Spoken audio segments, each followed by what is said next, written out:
If you work for the Catholic Church and want to avoid burnout, overcome parish dysfunctions, and put more souls in the pews, we're here to help. I'm Ty Hua, here with my co-host John Kahns, and this is the Catholic Ministry Professionals Podcast, your favorite leadership development podcast for Catholic churches. Each week, you can expect engaging discussions, expert interviews, and actionable advice to help you move Jesus' mission forward in your parish. Today, we're going to talk about best practices for communication. Talk to me, John. Hey, let's put what we say into practice. Hey, I should have given you a heads up. I changed some of the words in the intro. Oh, I'm you so keep me on sorry. my toes.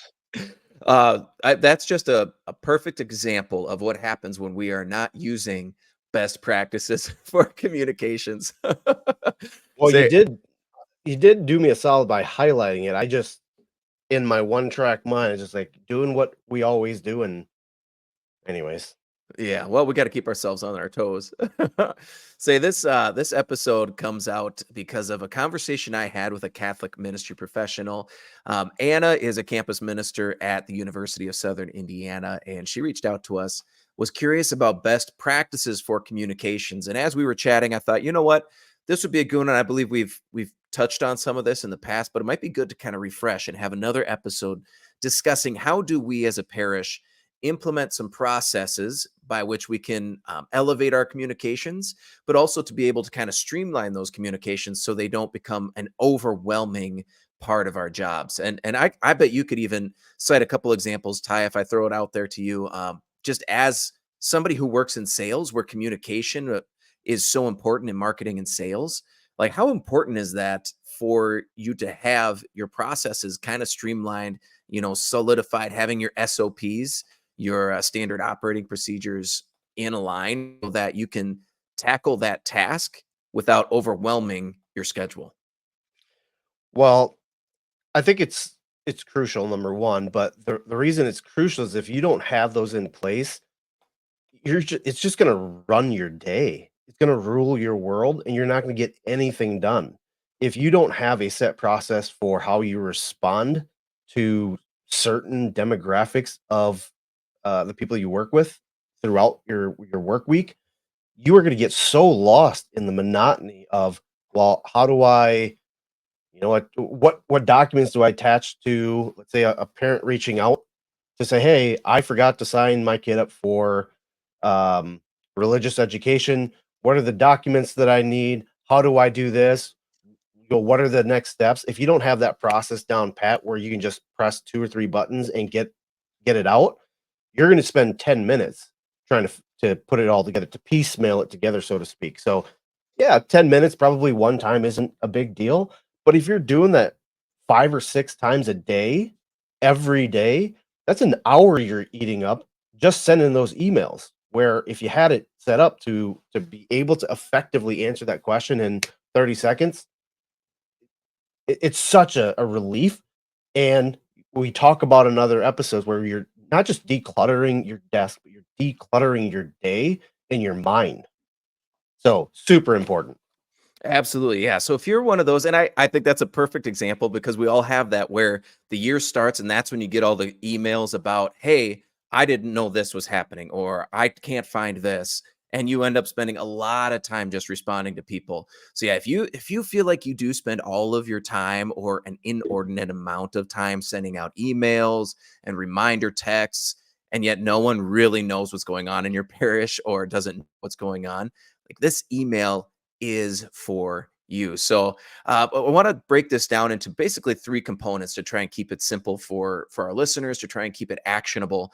The first of those that we're going to talk about is the use of text and email over social media. Then we're going to go into kind of the idea of batching, how to batch and template your emails. And then finally, to go into a little bit just of how to get people to open your emails, some best practices for doing your communications in a way that people actually want to and are willing to open and read and respond to your emails. So let's dive into that first one, the role of text and email over social media. And this is pretty straightforward. This is going to be pretty simple, but there is a reality. Whenever you look, if you do a deep dive or even just a YouTube search on emailing versus using social media, one of the things you're going to run into, just a guiding principle, just a reality, if you're trying to do most of your emails or most of your communications and events through social media, one of the issues you are going to run into is that social media algorithms change, right? If your parishioners say, I don't have time for this email, and they or this message on Facebook, and they go to hide it or ignore it, or they're not interested, and so they flag it like, hey, I don't want notifications for this anymore. That algorithm, it's going to remember that, and they won't see your messages, your Facebook posts, your Instagram posts next time because the algorithm pays attention. Not to mention, too, if you use specific hashtags or you're trying to use specific wording, those algorithms can change at any point in time on the back end of those programs. And suddenly, all those communications that were once really effective are no longer effective because the algorithm is actually trying filtering you out for your parishioners.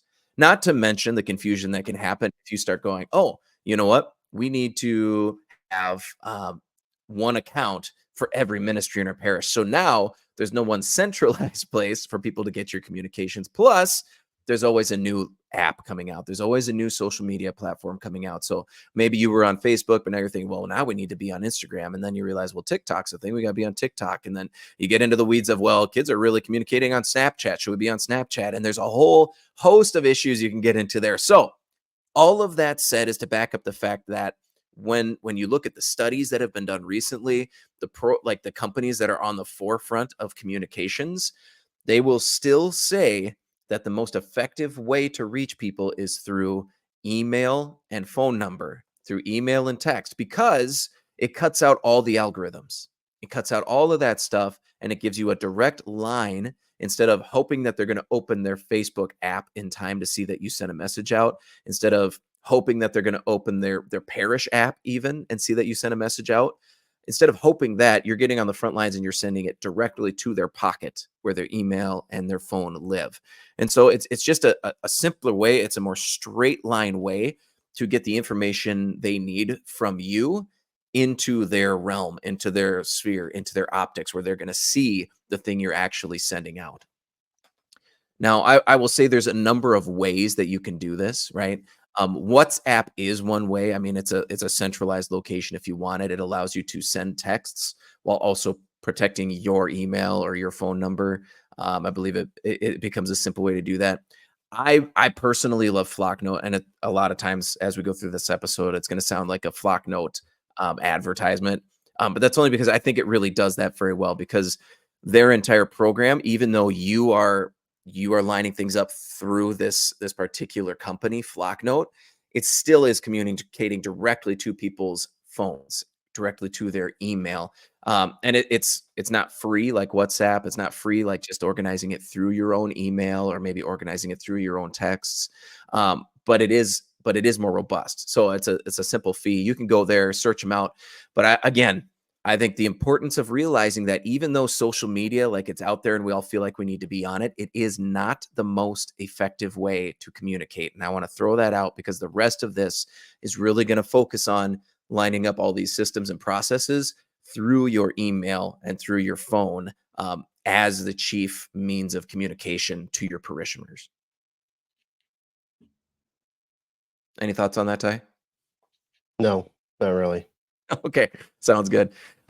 So the next thing I want to get into then is we've established social media is not the best way to communicate directly to your parishioners, to communicate timely information to them. Email and phone are. The next thing we want to get into is this idea of batching your communications and creating templates for your repetitive communications, and that we can really get into the weeds here. I just want to send out some basic guidelines or some basic ideas for how you can begin this process. I don't. It doesn't need to happen overnight, but I think if you start to really intentionally pay attention to the rhythms of your work, you can come up with some really useful tools. And this is where we're going to get into what Ty talked about, where this parishioner might reach out with a question that you get 10 times a week.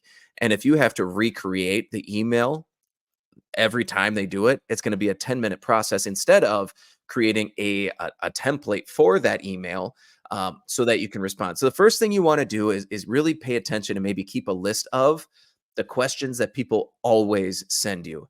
Hey, where's this document? Hey, where do I sign up for this? Hey, when does religious ed start? All of those things. especially if they're repetitive where you're getting them multiple times in different seasons.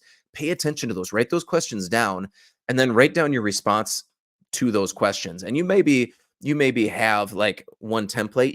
This is so simple. You can either just create a Word doc where you keep all those templates, so you just have to go to your Word docs for frequently asked questions, copy and paste it into an email. Or I know for sure on the Google platform like Gmail, you can actually click a button down at the bottom and you can create templates for all these questions. So you might get this question, you go, oh yeah, this is that question. I'm just going to go over to the template, click it, and it just automatically pastes all that information into an email response to that individual. So you don't even have to think about it. You just know, I have thought through this. This is the response to this question. Every time somebody asks it, here's your steps, 1, 2, 3, boom, send.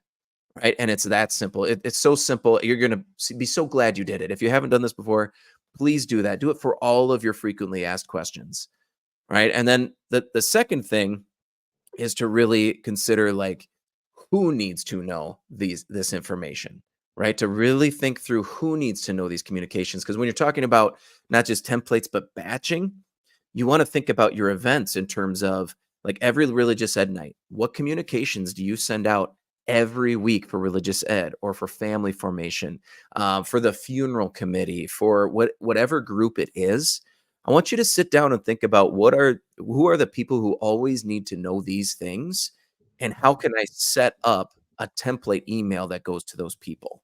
All right. So you've got your templates for not just frequently asked questions, but for events that are going on in the parish that are in your purview that you are always communicating about.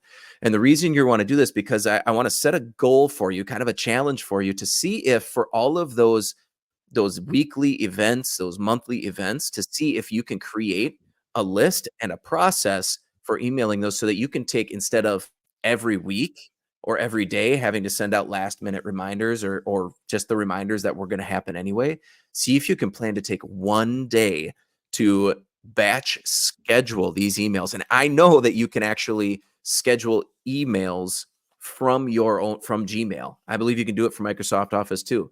So you don't even necessarily need to have some robust program to say, well, I'm going to create this list. So I've got my checklist. So on the first Monday of every month, I'm going to come in the office, and I know the first thing I'm going to do is sit down and I'm going to batch schedule all these emails. The reason this is going to be great is because you're not thinking every week or every day who needs to know about this thing.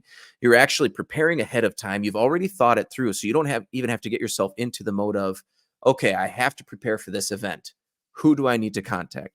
Who needs to know what? You can actually have that all laid out. So you're just clicking and pasting, and then you're setting those schedule dates and you're sending them out.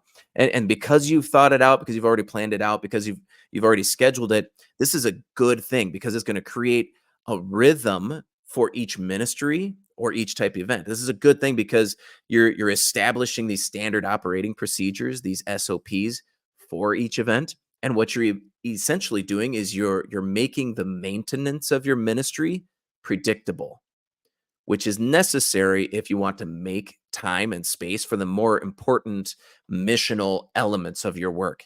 Again, predictability in the maintenance frees up time for you to actually focus on those more important missional elements of your work. And so what you're left with then is any other communications that need to happen are really just those last minute changes, those last minute cancellations. It's a snow day, so you need to send out, hey, class is canceled. And then just your daily email that you need to check, right? Those are going to happen. But again, you've got your templates. So even that becomes more streamlined and much quicker to respond. So you actually have more time then for more complicated communications. Yeah, I would say let's go back to the intro that I kind of botched. But when we talk about overcoming these frustrating things, these frustrating aspects of our job, if you run into the same frustrating things day in and day out, and you don't change a thing, that's on you, dude. Right? If you're answering the same questions over and over and over, but yet you don't install those, tips that John had just talked about, this is solely on you.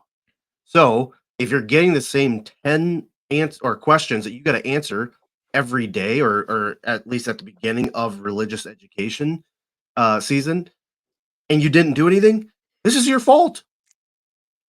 Now, there's something to be said about, parents that don't read emails or text messages or pay attention to the bulletins, or they just you haven't found a way to communicate in their style, right? Because there's 5 different, they say, methods of communication: verbal, nonverbal, visual, auditory, and what's the 5th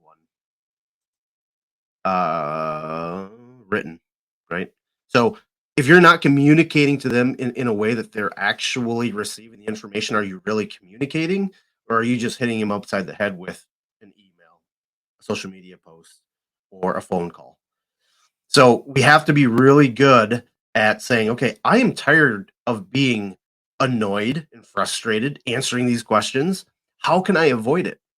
These are the things that we're helping you with. So, for the listeners that aren't paying attention and they're just waiting for the devil's advocate or the actionable step, pay attention.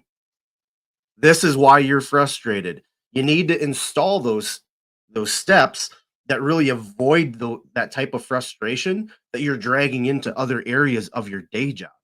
So, if you're not batching your emails, you're not setting up the templates, you're not doing the things we're asking you to do, dude, do your job.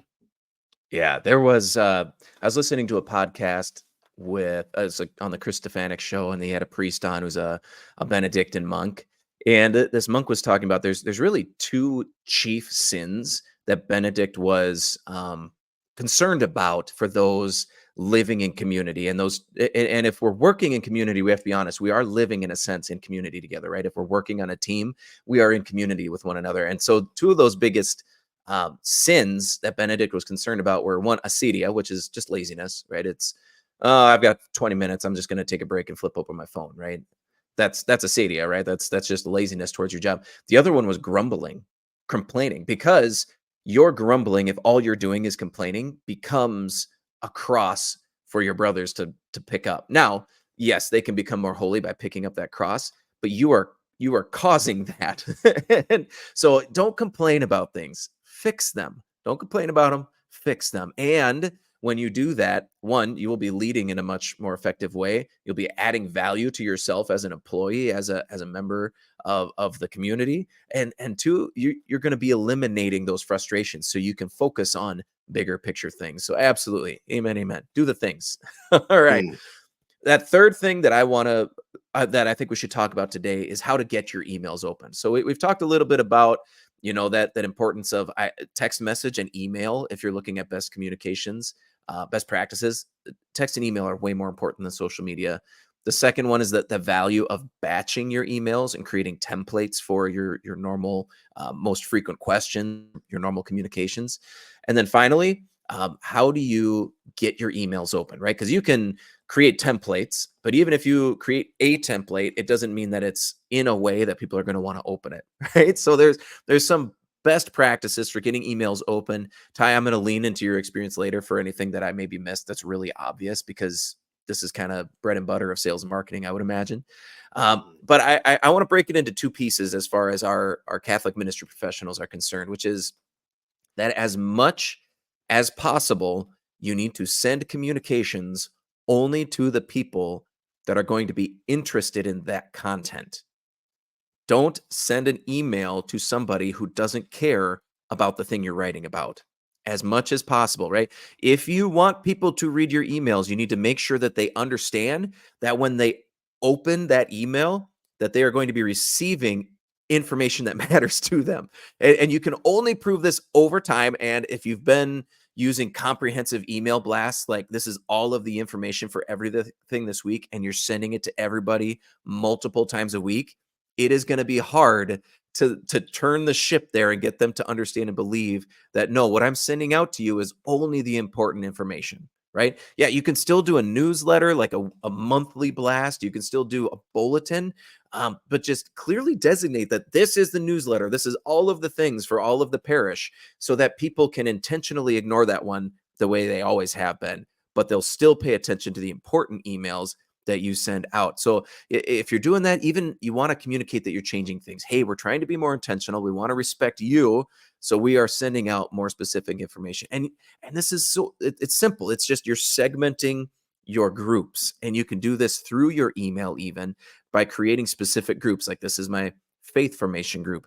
This is my funeral committee group. This is our coffee and donuts group. This is our rosary group. And you can just very clearly make groups and add people in and remove people as needed. And this is going to be important for all the reasons that we just said above, so that people are receiving the thing that they need in that email, right? So that, I think that's the biggest overarching like piece under this for getting your emails open, is to make sure that the content in that email is pertinent to the receiver.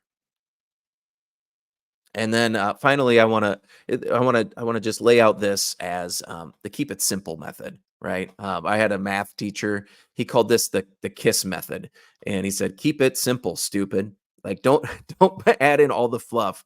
Right, Ty? If you had to guess and you didn't have the notes right in front of you, how long would you guess that the average person spends on each individual email that comes through? Like, the average for all people who use email, how much time on average do they give to an email when it's open before they decide whether to spend any time on it? I'd probably say less than 10 seconds. It you'd be exactly right. On average, 9 seconds is what a person will spend on an email. If for me, it's less, right? Yep, And same. so, we have to consider the fact that the people don't read content the way they used to. The younger generations can't look at a paragraph and decide to care about it. That's not how their brains are wired, because of the internet, because of all kinds of things. Now, if they're picking up a book, that's different. But when they are dialed into a screen, their eyes scan so quickly for what's important. And if they don't see anything immediately important, our brains dismiss it. If you're looking at like a website, it's less than a second. It's 0.05 seconds, 50 milliseconds a person will spend on a website, a web page, before they decide they don't care, or they decide like, yes, I'm bought in, right? And the more closer it gets to print, the longer it is. 9 seconds on an email is all they're going to take. So what this means for us is that we have to find ways to draw out the most important info that we want them to receive. And so here's just a 3 or 4. These are 4 quick rules, quick tips for writing emails that people will open. And the first of that is going to be that the subject line matters. And don't be cute with it. Don't be, don't come up with some catchy one-liner phrase. No, you want to say, uh, religious ed tonight. Here's 3 things you need to know. Or this is changing in this program, so do this. Or you want it to say, hey, we want to increase tithing by 10%. Here's 2 things we'd like you to consider. You got to spell out what the content of the email is. That's the first thing they're going to go, well, we don't have any extra money, we can't increase our tithe. Or they're going to go, you know what, it's been 10 years since we increased our tithe, we should think about this. All right. My trick then for the content of the email, the first thing I do is I think about who I'm sending it to and the one thing or the 2 things that I want them to know. I will write that down, and then I will make that bold. And so that's going to stand out. Like, this is the one thing. Um, the other thing I would say, though, like the caveat to that is, I get a lot of emails from our church, and the sender will make everything a different color. And that's a good idea in theory, but the practical reality is it just becomes messy, and now it's just part of a big mess, and it's not really clear and succinct. It makes it harder for me. So things to consider then, bold the one thing. Pictures are good. Like, if you can find a way to make it graphical, that's great. Programs like Flocknote make this super simple. Even to make different content sections different colors, so that you could even go like, oh, this is for faith formation because it's all in this color block. Um, the other thing, white space is good, right? Less text is better. Less text is better. So in that spirit, uh, don't put things in paragraph form. If you need 2 or 3 sentences just to start the email or get the idea out, yeah, fine.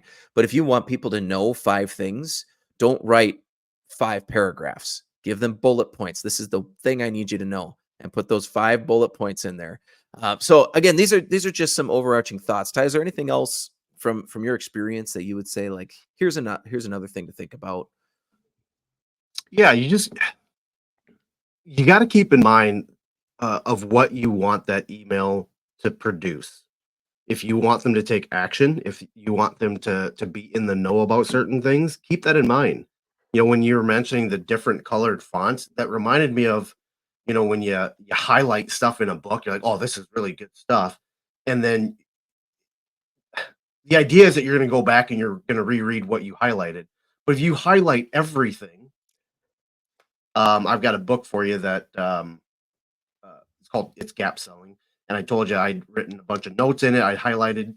I've read that book probably a dozen times, without that's no exaggeration. But you'll notice in there I've highlighted a bunch of different things because every time I've gone back, it's like, oh, this one really resonates with me. I better highlight it. Well, now looking back at the book, as I'm grabbing it for you, it's like, holy crap, I highlighted everything. What was the point of that? Like, I might as well just reread the entire book. So when you're talking about, you know, having a bunch of different lines, different colors in an email, that just doesn't work. Keep in mind what you want this email to produce. One really helpful tip that hopefully people use, but they don't overuse, is if you need somebody to do something, put in your subject line, I need help, or can you please help me? Because people open that because there's a natural tendency to want to help another person. Even if you don't even like the person, you're gonna open it, you're gonna read it. It's like, I suppose I could help them out because there's this. I want them to like me, so if I can help them, they feel indebted to me. There's science behind it, I'm sure. But if you use that in your subject line, can you help me or I need help with? They're gonna open it just to read what you need help with. And I can't tell you how many times in my secular job of reaching out to top level executives where they're not going to respond to an email from some salesperson, that when I put that in the subject line, they actually respond.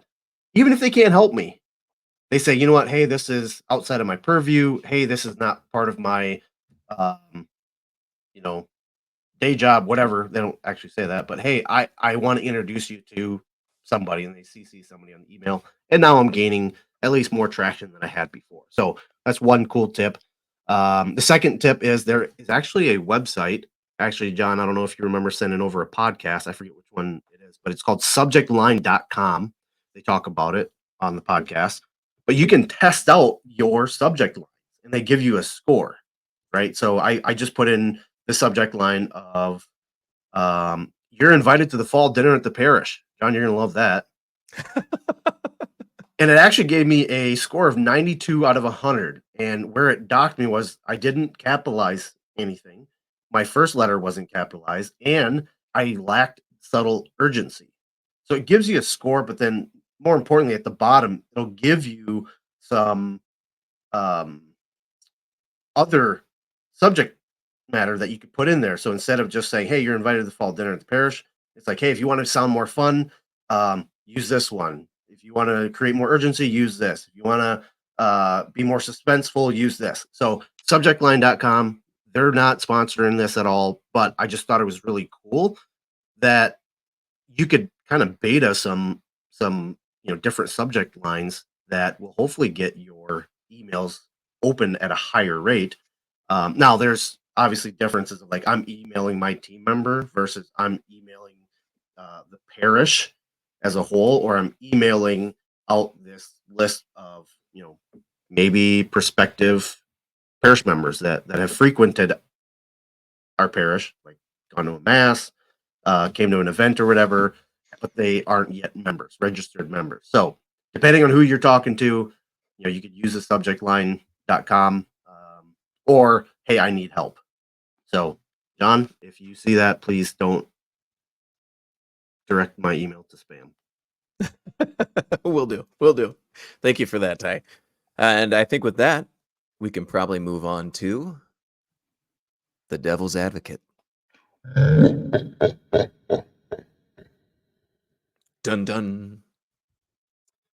Well, I think my parishioners want to know all of the things that are going on in the parish, and it's simple for me to just put it all into one email. So that's what I'm going to do. What say I you? do. Yeah, I think everyone thinks they're the exception to the rule in their own situation, and that's going to be the temptation here is to say, yeah, but we have a smaller parish, or yeah, but my parishioners really do want to know everything, and that there may be one or two vocal parishioners that are like, yeah, but what about this wasn't in the bulletin, right? Um, the truth is that even though there are exceptions to the rules are still a reality. People do not want to know about everything. Today, everybody's so busy. They're running around. Practices are more cumbersome than they used to be in the past. Everything, it seems like it eats up everyone's time. And they just don't have time for all of everything and to try and keep it in mind and to make it all work. They don't want to know about everything. My kids are 1, 4, and 5.